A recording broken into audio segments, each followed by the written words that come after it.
Today I'm just trying to find a good willow stand for the next project I'm working on for the sod tree house. I love walking down these waterways. Anywhere where there's shoreline is really interesting to me because it always tells a story. And I like to look at the spoor that I find. You always find all kinds of bones and you know, tracks from bears, cougars, wolves, coyotes, things like that. And it all tells a story, so it's really, really cool.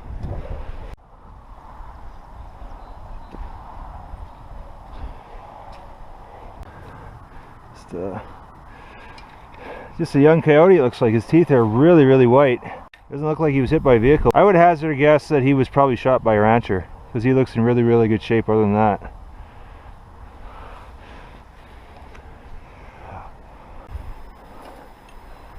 That's pretty cool.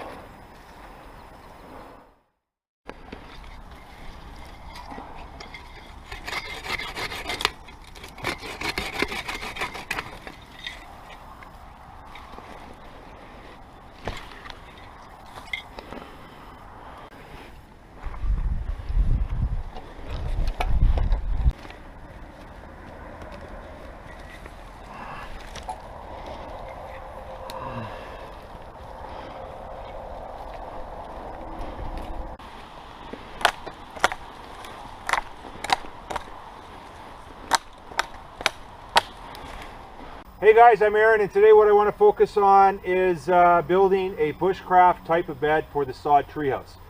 I don't want it to be a traditional bushcraft bed in that it's just built for utilitarian use, like it's just the two rails and then the cross sections of timber and then covered in pine boughs just to get you up off the ground. What I want is something that's a lot more comfortable and something that's more aesthetically pleasing because I put a lot of time into this sod house. So it's got to meet those criteria. It's got to be lightweight because I'm moving it around up into a treehouse. And it's got to be durable, so it's got to last a while.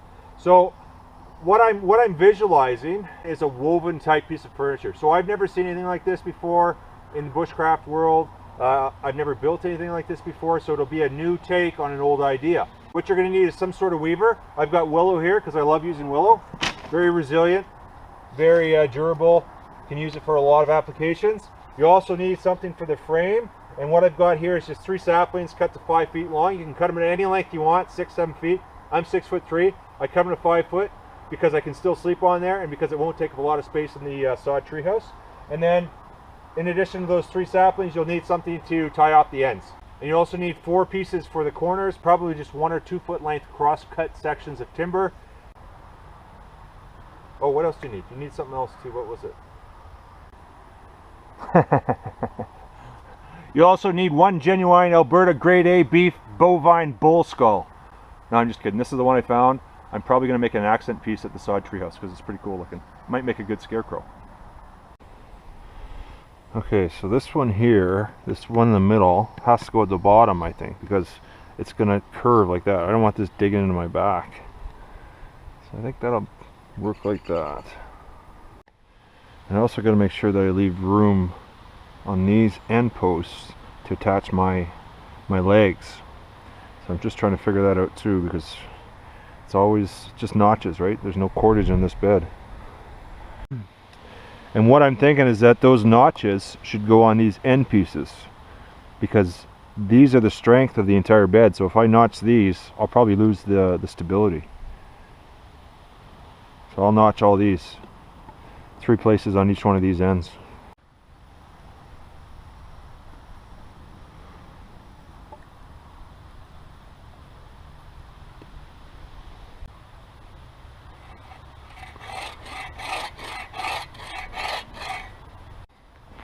Those notches, they don't have to be very deep either, you know, like that's more than enough. That's about 1/4 inch, and all it really has to do is just keep that in place because there's going to be a lot of pressure pushing those 2 pieces together. Okay, so that's sort of what I'm thinking. I've got 3 notches cut in, alternating notches so that I can apply pressure from the opposite direction, and they should sit just like this.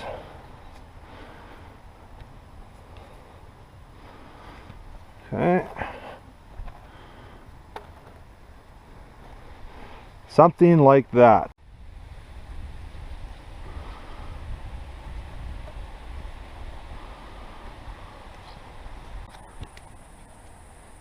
Make sure when you're working with these willows you bend them first or else they'll break.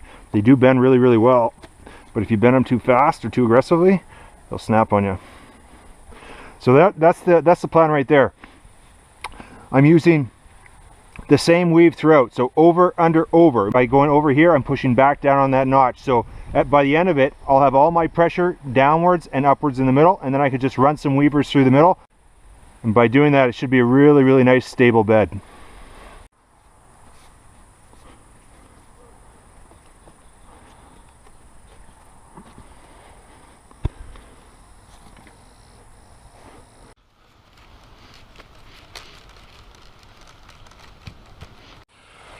It's come together really, really good. The only thing I added that I didn't anticipate I would are these extra cross beams here, and these are just the tops of the saplings that I had cut anyways. So good use of that material. And what I want to do is fill in this gap here because there was a 2-inch gap. So moving forward, if I was to do this again, this center beam doesn't have to be 2 inches, it could be 1 inch, that would be fine. But anyways, it worked out really, really good. And now I'm just adding some weavers to the ends here, traditional weave, just to keep those nice and tight. Once I'm done that, I'm going to go ahead and throw together those 4 legs.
I got up and walked back towards that tree because I could hear the squirrel and he's been really, really active, and I thought maybe I could get a good shot at it with my slingshot. The thing with squirrels out here in the spruces is that they're always there, but you can't see them, you know, unless you're patient enough, and every once in a while you'll just see that tail twitch.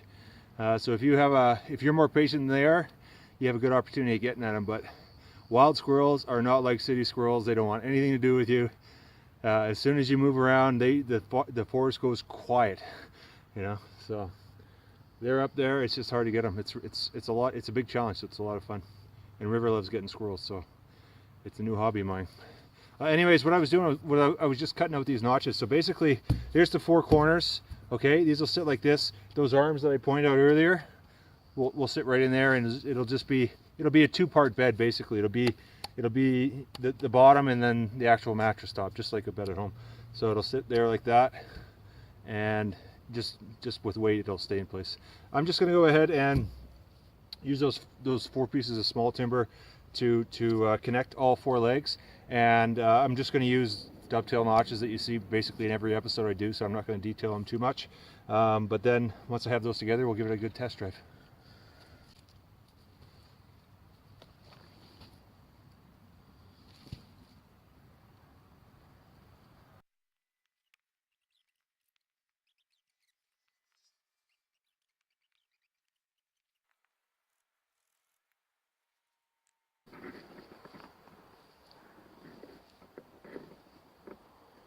Okay, here are the notches right here.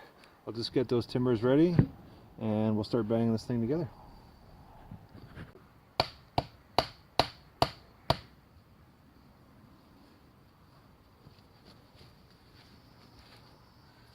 And that's how it works. It's very, very simple. Sometimes you need to carve these down, sometimes you don't. If you can tap them in there when it's really, really tight, it's perfect. And that's exactly what I wanted.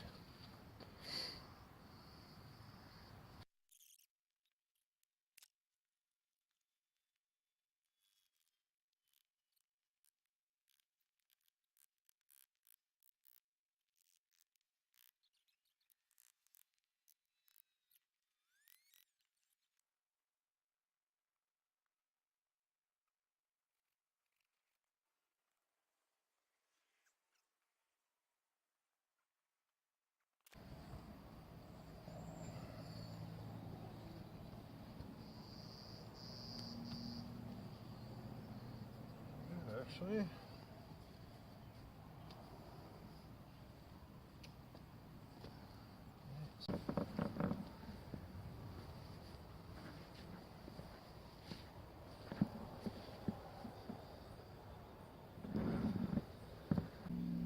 Okay, so there is the bushcraft bed for the sod treehouse.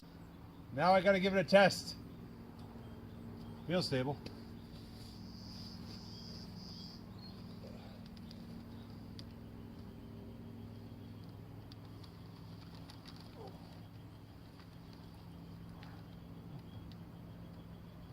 That's pretty good, actually. It's pretty comfortable.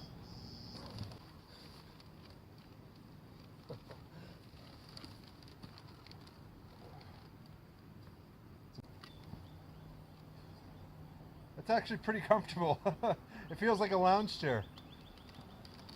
If I don't use it for a bed, I can use it I can use it for a I can use it for a shelf to stack wood, to dry wood. Kind of looks like a coffee table, so I could use it as a coffee table too. So there you have it. That's my version of the bushcraft bed. It's a little bit different than the traditional bushcraft bed, but it works very well. Would I do it again? Probably not. It took me about 5 hours to build, so if you have a lot of time in your hands, it's a good project to take on. It was a lot of fun. If I'm just out for the night, I'm certainly not going to do this. I'm just going to stick with the old tried and tested bushcraft bed, 2 rails, and then a whole bunch of timbers cut just to keep me off the ground. But this is pretty good. It'll work well in the sod treehouse anyways.